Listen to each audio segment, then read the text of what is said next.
안녕하십니까 장 대표입니다. 자, 소개팅 코인은 리플 코인입니다. 자, 리플 코인 오늘 뭐 엄청난 하방 압박을 가져왔습니다. 자, 새벽부터 이렇게나 하락 압력을 가져왔던 이유는 뭐였습니까? 바로 SEC가 항소를 결정했다. 자, 그 부분과 함께 리플 코인 엄청난 하방 압박을 가져오는 결과를 만들었습니다.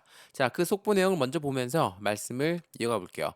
자, 외신 미국 SEC는 미국 리플의 미등록 증권에 대해서 판결의 항소를 결정했다. 자, 이 결정 소식이 10월 3일 새벽에 나왔거든요. 10월 3일 엄청난 하락 압력을 가져오면서 해당되는 리플 코인의 가장 큰 악재는 역시 SEC의 항소였다라는 부분을 보여줬습니다. 근데 이 SEC가 항소를 결정한 부분인 거지 판사가 아직까지 이걸 수용했다 그리고 기각했다 이런 부분들은 아직 모릅니다. 그렇기 때문에 항소를 결정했다는 것만으로도 엄청난 악재성 이벤트는 맞지만 아직 확실하게 결론 난 건 없다라고 판단하시면 너무나 좋을 것 같습니다. 그래서 오늘 영상 새벽에 영상을 준비해서 말씀을 드리고 있는 이유는 지금까지 계속적으로 이슈가 끊임없이 나오고 있지만 미국 SEC가 항소 통지서를 제출한 반면 아직 항소 자체가 제기하지는 않았다. 이건 무엇을 말합니까? 그러니까 실제 항소는 항소 통지서가 접수가 되고 나서 몇 달이 지나고 나서야 제기가 되었다라는 것을 알 수 있는 것처럼 지금 11월 미국의 대통령 선거가 있는 이 시점까지는 문제 없이 그냥 흘러갈 가능성이 높다라는 거. 이건 무엇을 말합니까? 현재 SEC가 항소를 결정했지만 11월 대선 결과에 따라서 이 부분도 아예 무효화될 수 있다라는 거. 이게 매우 중요할 수밖에 없죠. 10월 달 해당되는 이 SEC가 항소를 결정하는 기간까지 며칠을 안 납두고 항소를 결정했다는 건 마지막 그들의 자존심일 가능성이 높다라는 거. 이게 매우 중요할 수밖에 없을 것 같습니다. 그리고 해당되는 항소를 결정하기 1시간 전에 어떻습니까? 해당되는 가상자산 규제를 이끌었던 SEC의 집행 부서장이 물러났습니다. 자, 이건 무엇을 말합니까? SEC가 확실하게 승산이 없는 싸움을 벌이고 있다라고 판단할 수 있겠죠. 자, 해당되는 집행부서장은 계속적인 코인 시장의 압박을 이끈 인물로 굉장히 유명합니다. 근데 그 사람이 항소를 결정하기 1시간 전에 사임 결정했다라는 거, 이것만으로도 큰 의미를 부여할 수 있겠습니다. 더군다나 SEC한테 혹시라도 우리가 패소를 하게 되면 우리는 미국을 떠날 것이다 라고 얘기했던 리플 CEO, 이게 2022년도 6월 달에 나왔던 부분이거든요. 그만큼 리플이 미국한테 얼만큼 중요한 부분인지 그 부분을 먼저 체크하는 게 중요하겠죠. 최근에 미국에 이 스테이블 코인을 만들어내겠다, CBDC를 만들어내겠다, 이 모든 부분들은 다 리플을 통해서 움직이고 있는 모습을 확인해 봤을 때 미국을 떠난다는 건 미국 입장에서는 절대로 해당되는 부분이 있어서는 안 될 일이겠죠. 그러한 부분들을 알고 있다면 우리 리플 코인이 SEC가 항소를 결정했다 하더라도 큰 부분이 없이 미국 법원에서는 재차 다시 한번 기존에 했던 의견을 그대로 내보낼 수 있다라는 거. 어떤 거였습니까? 약식 재판 결과 SEC 리플을 계속적으로 증권성 여부를 교부했지만 리플은 개인한테 판매한 건 증권성 여부가 없다. 기관한테 판매한 것만 증권성 여부 있으니까 이 부분으로만 판단하자라고 얘기했던 법원의 결정을 다시 뒤집지는 않을 것이다. 라고 우리는 판단할 수 있다라는 거.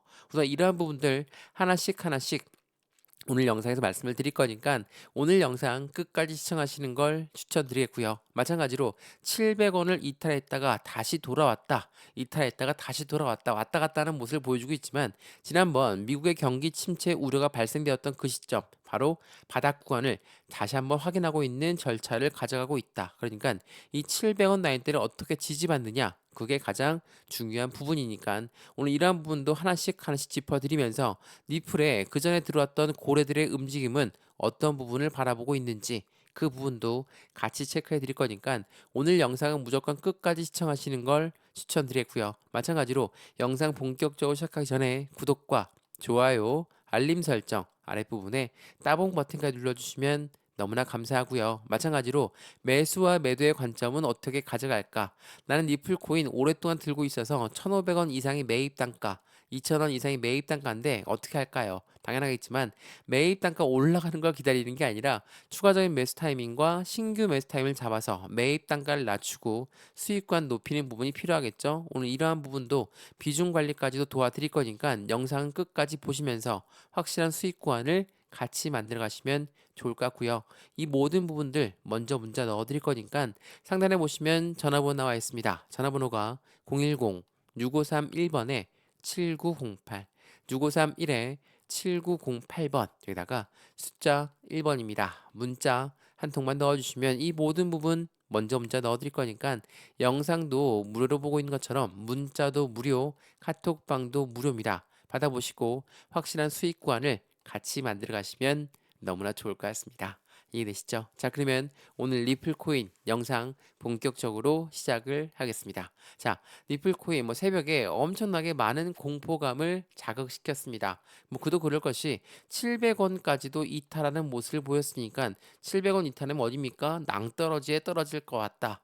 650원을 바로 보이고 600원도 바로 보인다. 이렇게 많이 말씀하시더라고요. 근데 지난번 미국의 경기 침체 우려 때도 이 700원 라인을 단단하게 지지했기 때문에 여기 라인대가 강력한 저항, 강력한 지지 라인 이렇게 판단할 수가 있겠죠. 근데 말 그대로 SEC가 계속적인 리플 코인을 압박했던 이유는 도대체 무엇일까? 그리고 리플은 어떻게 대응할 것인가? 우린 그 부분도 체크를 해봐야 되겠죠. 자, 리플의 임원진들은 SEC의 항소를 비판했다.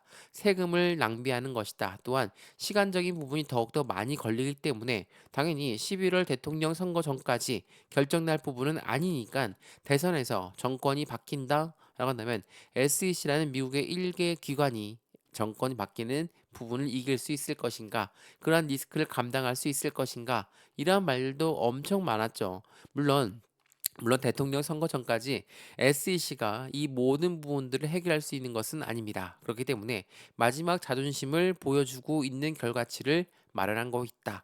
라고 우리는 판단할 수 있죠. 또한 리플은 이제 당장 내일부터 카운트다운 되십니다. 교차 항소가 가능한 부분이니까 이 부분을 통해서 확실하게 판사가 어떠한 결정을 내릴지 이 부분도 우리는 집중해서 지켜봐야 되겠죠. 근데 제가 그전 영상에서도 말씀을 드렸지만 SEC가 항소를 못할 것 같다. 그러한 무게감이 높다라고 말씀드렸던 이유는 뭐였습니까? 바로 이 부분이었습니다. 항소 결정이 쉽지 않았다라는 그 부분에 대해서 예단되는 부분에 SEC는 최근에 이 리플 뿐만 아니라 가상자산 10개의 증권성 입증을 포기했다. 라고 말씀드렸죠. 이건 무엇을 말합니까? SEC라는 증권위원회는 더 이상 힘이 약해지고 있는 모습을 보이고 있으니까 더 이상 가상자산을 압박할 수 없다. 또한 민주당 대통령 후보인 해리스 또한 노선을 바꿨다라는 부분도 큰 힘을 작용했죠. 왜? 조 바이든 현직 대통령은 SEC 위원장을 임명한 사람입니다. 근데 바이든이 사퇴했습니다. 인지 능력이 떨어진다는 이유만으로 대통령 선거에 사퇴를 했기 때문에 SEC 위원장의 힘은 더욱더 힘이 빠질 수밖에 없다. 그래서 항소할 가능성은 매우 낮다라고 말씀을 드렸죠. 근데 1%의 가능성이 있다. 라고 하면 시장에서는 그 부분에 대한 영향력을 같이 받을 수밖에 없는 입장이 되겠죠. 근데 결국은 항소를 했으니까 이 부분에 대해서 우리는 대응 전략을 가져가야 되겠습니다. 더군다나 SEC라는 미국의 기관, 증권위원회 기관 말고 CFTC라는 상품선물위원회는 뭐라고 합니까? SEC는 80%가 모두 증권이라고 강요하고 있지만 우리는 80%는 모두 증권이 아닌 것으로 판단하고 있다. 이 말은즉슨 무엇을 말합니까? SEC든 CFTC든 미국의 기관들 사이에서도 엇갈린 주장을 펼치고 있다라는 거. 그 말은 어떤 걸 갖고 오겠습니까? 미국 법원에서 자신들의 말이 확실하게 결정을 했었기 때문에 이 부분을 다시 한번 뒤집지는 않을 것이다. 라는 부분으로 무게감을 가져갈 수밖에 없겠죠. 그도 그럴 것이 이 리플 코인에 투자했던 고래들은 엄청나게 많이 있습니다. 자, 최근에 이 부분도 한번 보시죠. 헤드는 운영사가 리플 ETF를 증권 신고서를 SEC 쪽 제출했죠. 자, 이게 10월 2일 날 제출한 부분이거든요. 자, 비트와이즈라는 운영사가 리플의 ETF를 신고서 제출했다. 그것도 SEC한테. 당연히 뭐 SEC가 승인을 해줘야 되는 거니까 여기에 제출하는 건 맞는데 10월 3일 날짜로 바로 항소를 결정했습니다. 그러면 SEC가 당연하게도 리플의 ETF를 승인을 해줄 것이냐, 안 해줄 확률이 높다. 라고 판단할 수밖에 없겠죠. 항소까지 했으니까 말이죠. 근데 우리가 집중해야 될 부분은 여기에 있습니다. 운영사가 이제는 니플의 ETF를 신청하기 시작했다. 이건 무엇을 말합니까? 제가 뭐 그전에도 말씀드렸지만 ETF라는 건 펀드입니다. 펀드이기 때문에 개인들 자금만으로 운영할 수가 없어요. 그 말은 고래들의 자금이 무조건 유입될 수밖에 없기 때문에 우리가 비트코인 ETF 열광했고 이더리움 ETF 열광했던 이유가 바로 여기에 있죠. 고래들의 자금이 유입되기 때문에 마찬가지로 니플의 ETF가 나오는 부분에 대해서 예측치가 나온다라고 한다면 고래들 또한 기초자산인 그러니까 ETF라는 건 펀드이기 때문에 이 펀드의 기초자산이 바로 니플이 되거든요. 당연히 고래들은 니플을 사 모으려고 할 겁니다. 근데 10월 3일 날 항소를 결정했다. 그 부분 때문에 급락이 나왔다. 이건 무엇을 말합니까? 당연하겠지만 고래들한텐 추가적으로 매수할 수 있는 기회를 제공한다라는 거. 그게 어떤 걸 의미할까요? 이전에 비트코인 ETF도 많이 설명해 드렸었는데 최근에 이 비트코인 현물 ETF의 선점 효과에 대한 노림수가 있다. 이 뉴스가 다시 떠오르고 있는 이유가 있죠. 왜냐하면 ETF를 신청한다는 것은 당연하겠지만 기초 자산이 해당되는 코인이 될 수밖에 없습니다. 그러면 그 코인을 확실한 저점에 매수를 해야 되겠다라고 판단할 수밖에 없죠. 그게 바로 노림수라는 거거든요. 자, 이 뉴스의 내용을 보시면 월가는 코인 시장 진입을 준비하면서 비트코인을 먼저 매집하고 나서 ETF를 출시할 것이다. 선순위가 뭡니까? 매집이 먼저입니다. 자, 매집은 일반적으로 매수와 똑같습니까? 그렇지가 않죠. 매집은 올라가던 것도 다시 끄집어내려서 저점에 매수하는 것을 우리는 매집이라고 합니다. 그 매집을 하고 있는 게 누구라고 했습니까? 월가. 우리가 이야기하는 고래라고 하는 세력들이라는 거. 자, 고래가 리플 코인 최근에 엄청나게 많이 매수했다.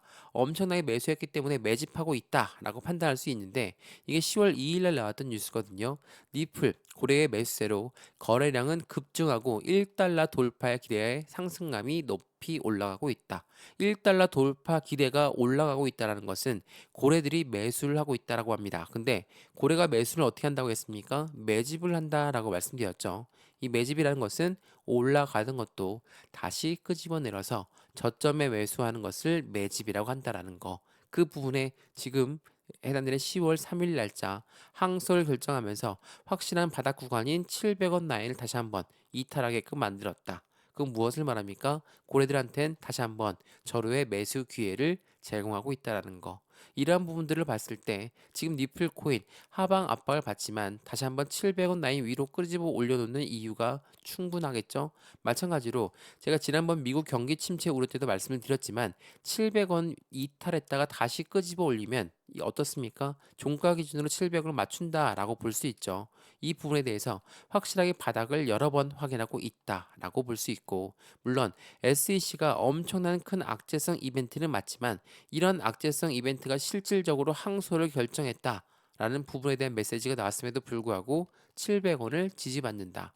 그럼 무엇을 말합니까? 더 큰 악재는 없습니다. 그렇다는 건 이 700원의 확실한 기회를 제공하고 있으니까 단가가 높으신 분들 아니면 나는 관심이 있었는데 못 들어가고 있었다. 그러면 추가적인 매수 타이밍이라든지 신규 매수 타이밍을 지금 이 시점을 놓친다면 절대 안 되겠죠. 그렇다고 해서 바닥이라고 해서 100% 몽땅 들어갑니까?